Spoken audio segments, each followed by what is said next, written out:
안녕하세요 여러분, 미국 주식으로 올인하여 부자되게 미주얼입니다. 오늘의 미국 증시 금리 인상 시기에 대해서 관련해서 보도록 하겠습니다. 처음 이제 FOMC 회의에서 아마도 이제 금리 인상에 대한 언급을 할 것으로 생각이 되는데, 올해와 내년에 있을 FOMC 미팅 일정 한번 확인해 보도록 하겠으며, 제가 생각하는 어느 시점에 FOMC에서 이제 금리 인상이 대한 언급이 있을지 관련해서 얘기를 해보도록 하겠습니다.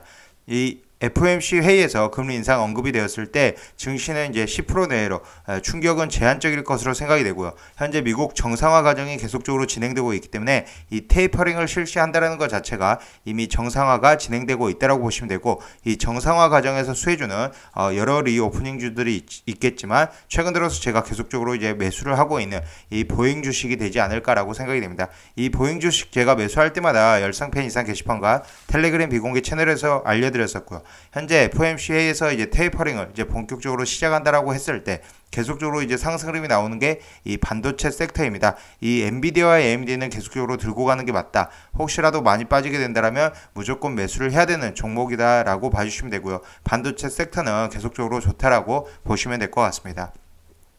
투자주의는 한번 읽어봐 주십시오. 매수나 매도 의견 아니죠. 저의 주관적인 분석인 점 참고해 주시고요. 제 영상이 마음에 드시면 많은 좋아요와 구독과 알람 설정 부탁드리겠습니다. 현재 비주얼 멤버십 혜택 정리해 드립니다. 열성펜 술 한잔, 이렇게 특급펜 이렇게 3개로 나눠서 운영을 하고 있다라고 봐주시면 되고, 특히나 이제 개인 상담을 원하시는 분들은 이 술 한잔 이상 가입해 주시면 제가 이제 텔레그램 통해서 개인 상담을 해주고 있다, 포트폴리오 관리를 해드리고 있다라고 봐주시면 될 것 같습니다. 그러면 일단 이제 미래에셋증권 레포트 같이 보면서 얘기를 해보도록 하겠습니다. 일단 이제 정상화로서 첫 걸음을 뗀 미국 연준이고요. 이 11월 말부터 테이퍼링을 개시를 선언을 했기 때문에 일단 테이퍼링 한다는 것 자체가 이미 경제가 정상화되고 지금 현재 코로나19로 이제 충격을 받았지만 정상화됐다라고 판단을 하기 때문에 일단 이제 매월 150억 달러씩 자산 매입 규모를 축소해 나간다라고 봐주시면 될 것 같습니다. 그러면 현재 빨라진 금리 인상 시기에 관련해서는 전체적으로 봤을 때 내년 6월에서 7월에 금리 인상이 한 차례 있을 것이다 라고 얘기를 하고 있는데, 일단 저는 내년 6, 7월보다는 연말쯤 되어야지 한 차례 인상을 하지 않을까라고 생각이 되고요. 현재 연준 위원들의 절반은 내년 최소 연말쯤에 한 번 기준금리 인상을 해야 한다는데 공감을 하고 있다라고 보시면 됩니다. 현재 그러나 최근 가파른 물가 상승 및 다양한 경기 회복 시그널로 인해 금리 인상 시기를 앞당길 필요성은 있다라고 지금 얘기하고 있으며, 세인트루이스 총재는 내년 2번의 금리 인상을 못 박았다. 하지만 이제 2번까지는 안 일어나고 한 번이 되지 않을까라고 생각이 되고요. 일단 FOMC 회의 지금 올해 마지막 한 번이 남아 있습니다. 12월 14일부터 15일 FOMC 회의가 있는데, 이때는 별도의 금리 인상 얘기는 저는 개인적으로는 없을 것이라고 생각이 되기 때문에 이 연말 산드랠리는 계속적으로 지속적으로 진행이 된다. 11월, 12월에도 진행이 된다라고 보시면 되고, 하지만 100%는 없습니다. 언급을 할 수도 있지만 어느 정도는 12월 FOMC에는 얘기를 하지 않을 것으로 생각이 되고요. 그 다음 회의가 이제 3월 1월 25일과 26일, 그 다음 회의가 3월 15, 16, 그 다음 5월 3일부터 4일 이렇게 예정되어 있습니다. 3월에 금리 인상을 얘기를 하기에는 너무 늦는다라고 판단이 되기 때문에 내년 1월 25일, 26일 이때 한 차례 금리 인상에 대해서 언급을 하지 않을까라고 생각이 되고요. 3월, 5월, 6월 돼서 본격적으로 구체화해 나가지 않을까. 테이퍼링 실시했던 것처럼 마찬가지로 시그널을 여러 차례 여러 FOMC 회의 미팅을 하면서 여러 차례 준 후 그 다음 금리 인상에 들어가면서 이제 증시의 충격을 완화시키지 않을까라고 생각을 하고 있습니다. 현재 가파른 물가 상승률이 가장 큰 걱정인데, 올 연말 미국 10년물 국채금리는 1.6에서 1.9%대 현재보다 높은 수준을 유지할 것으로 생각이 되고 있으며, 지금 현재는 1.5%대 후반에 위치를 하고 있습니다. 이 10년물 국채금리를 지속적으로 매일매일 모니터링하는 게 중요하다라고 생각이 되고요. 현재 1.6%대까지는 큰 문제는 없지만 1.7%대를 넘어간다면 이 나스닥 기술주의 비중을 조금씩 줄여나가는 게, 현금 비중을 줄여나가는 게 맞다라고 생각이 되고요. 혹시라도 이제 금리 인상 시점이 돼서 증시가 이제 5에서 10% 이상 또는 10% 이상의 하락이 나온다라면 이제 그때 좋은 매수 타이밍으로 가져간다라면 2024년, 2025년까지 꾸준히 다시 한번 큰 폭의 상승 흐름이 일어난다라고 보시면 될 것 같습니다. 현재 소통을 강조하는 파월 의장 관련해서 2013년과 다르게 이번에는 최소한으로 이제 증시에 충격을 주기 위해서 계속적으로 테이퍼링 시그널을 줬기 때문에 금리 인상도 마찬가지로 이 소통을 하면서 계속적으로 이제 소통을 하면서 지금 현재 이제 시그널 증시에 대한 시그널을 계속적으로 금리 인상에 대한 시그널을 계속적으로 알려주면서 증시의 충격을 완화한다라고 봐주시면 될 것 같습니다. 현재 연준이 직면한 세 가지 이슈가 있습니다. 첫 번째로는 파월 의장 연임 여부, 이번 주말에 결정이 되지 않을까라고 생각이 되는데 최소 이번 주말 아니면 다음 주에는 결정이 될 것으로 생각이 됩니다.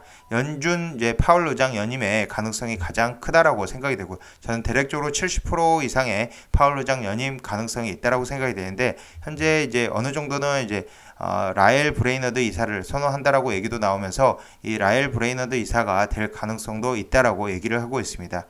하지만 이 라엘 브레이너드 이사나 파월 의장 마찬가지로 비둘기적인 성향을 가지고 있기 때문에 큰 문제가 되지 않는다. 단기적으로는 이제 뭐 증시는 소폭 하락할 수는 있으나 이 교체가 된다 하더라도 파월 의장이 이제 라엘 브레이너드 이사로 교체가 된다 하더라도 큰 문제는 없다라고 생각이 됩니다. 추가적으로 현재 미국은 이제 더 강력해진 고용을 계속적으로 보여주고 있습니다. 빨라진 일자리 복귀 속도를 보여주고 있으며 그동안의 부진을 털어버릴 정도의 강력한 고용 결과가 나오고 있습니다. 더불어 8, 9월에 부진했던 일자리 수치도 상향 조정되고 있으며 시장의 우려를 불식시키고 있다. 고용 회복 속도가 점점 빨라질 가능성이 더 크다라고 봐주시면 되고 내년 지금 한 1월, 2월 되면 이제 본격적으로 모든 회사들이 이제 실제로 위드 코로나를 진행하면서 오피스에서 일을 하기 때문에 애플 같은 경우도 오늘 보시면 2월 1일 오피스에서 일을 하는 것으로 이제 추진을 한다라고 얘기했기 때문에 연말 시즌만 지나면은 고용 속도는 계속적으로 올라간다라고 보시면 됩니다. 현재 고용의 질적 개선도 긍정적이다라고 봐주시면 되고 실업률이 4.6%, 장기 실업자도 급감하고 있다. 지금 현재 미국 노동자 참가율과 실업률을 보면 이 실업률이 계속적으로 급감을 하고 있는 모습을 보여주고 있고요.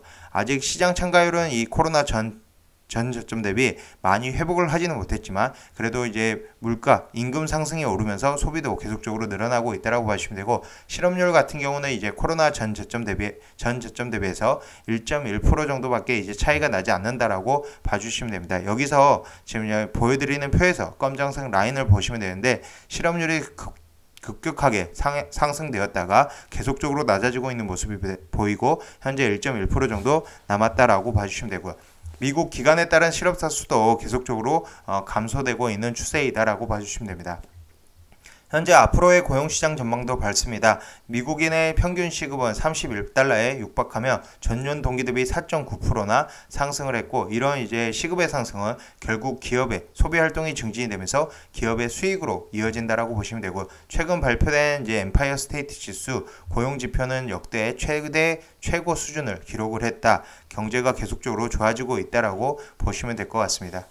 현재 팬데믹 기준으로의 복귀 관련해서 아직은 이제 필요한 일자리가 420여만 개 필요하다라고 지금 얘기가 나오고 있고 여전히 민간 부분 서비스 분야인 레저 접객 138만 개 정도 필요하고요. 교육 보고는 79만 5천 개 정도의 일자리가 필요하다. 여기에 정부 부분 90만 개까지 포함하면 전체 필요 일자리의 73.4%나 이 레저 접객 그다음 교육 보건 정부 부분에서 차지를 하고 있다라고 보시면 될 것 같습니다.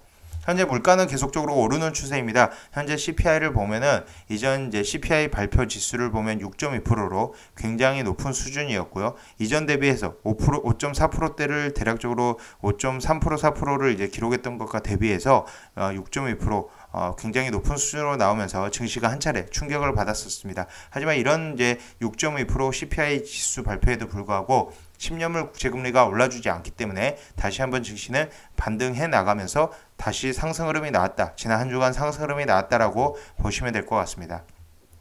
현재 가계 소비 위축 우려도 커질 수가 있지만 큰 문제는 되지 않는다라고 생각이 되고요. 인플레이션 관련 이슈는 뭐 내년이면 자연스럽게 해결되지 않을까라고 생각이 되고 있습니다.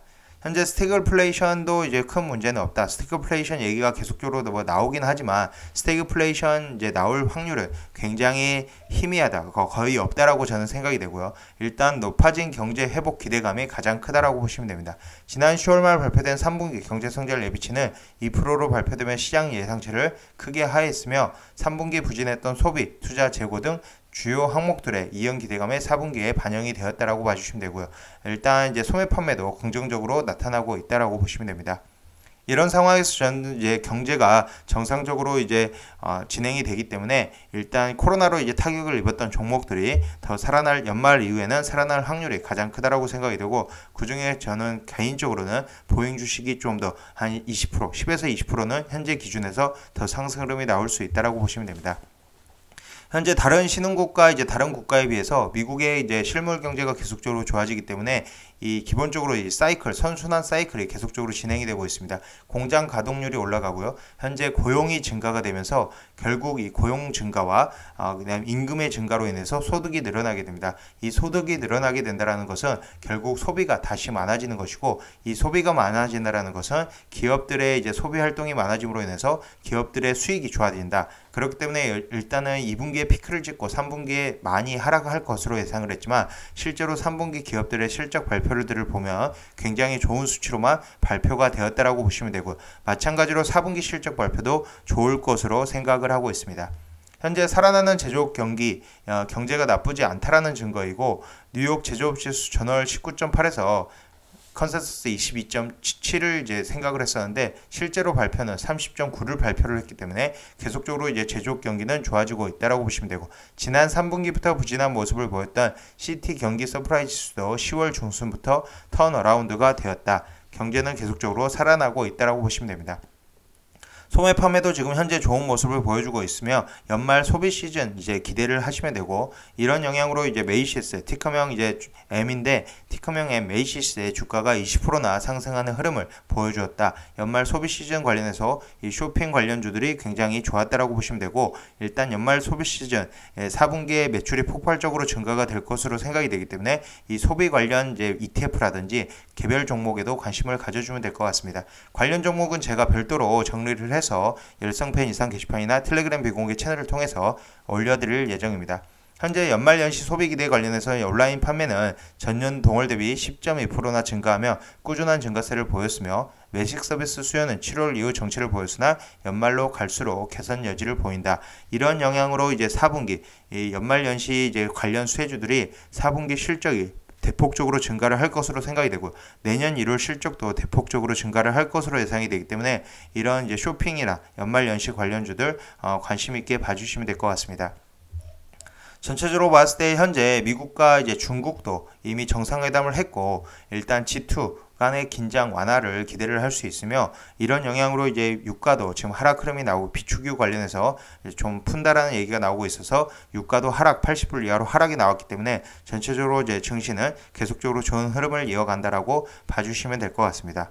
오늘은 전체적으로 봤을 때 이제 미국 증시 정상화되고 있는 과정에 대해 설명을 드렸고요. 현재 이제 FOMC 지금 올해 12월에 FOMC가 있는데, 그때는 금리 인상에 대한 언급보다는 아마 내년 1월 25일에서 26일 이때부터 언급을 시작하면서 3월, 5월, 6월에 구체화해 나가지 않을까, 증시에 충격을 주지 않기 위해 1월 25일부터 천천히 테이퍼링 때 이제 해왔던 것처럼 FOMC에서 천천히 언급을 해가면서 증시의 충격을 완화시키지 않을까라고 생각이 되고, 일단 본격적으로 금리를 인상하는 시점부터는 미리 이제 하락이 나왔다가 금리 인상 시점에서는 본격적으로 다시 한번 증시는 상승하면서 2024년, 2025년까지 올라갈 가능성이 매우 크다라고 보시면 될 것 같습니다. 그렇기 때문에 현재 미국 증시의 현금 비중을 이제 여유롭게 이제 늘려가거나 줄여가거나 이렇게 자유롭게 좀 이제 포트폴리오를 구성을 하면서 장기적으로 가져갈 종목들은 장기적으로 가져가고, 단타나 스윙하시는 종목들에 대해서는 이제 대응을 해나가면서 10년물 국채금리를 보면서 대응을 해나가면 되지 않을까라고 생각하고 있습니다. 지금까지 비주얼 영상 시청해 주셔서 감사드리고요. 앞으로도 비주얼 영상 많은 시청 부탁드리겠으며, 특히나 이제 비주얼 멤버십 관련해서 개인 상담을 원하시는 분들 술 한잔 이상 가입해 주시고, 특히나 회원 간의 단체 대화방 그리고 차트 강의를 주 1회 하고 있다, 공부를 주 1회 하고 있다는 점 참고로 봐주시면 될 것 같습니다. 제 영상이 마음에 드셨으면 많은 좋아요와 구독과 알람 설정 부탁드립니다. 감사합니다. 미주얼이었습니다.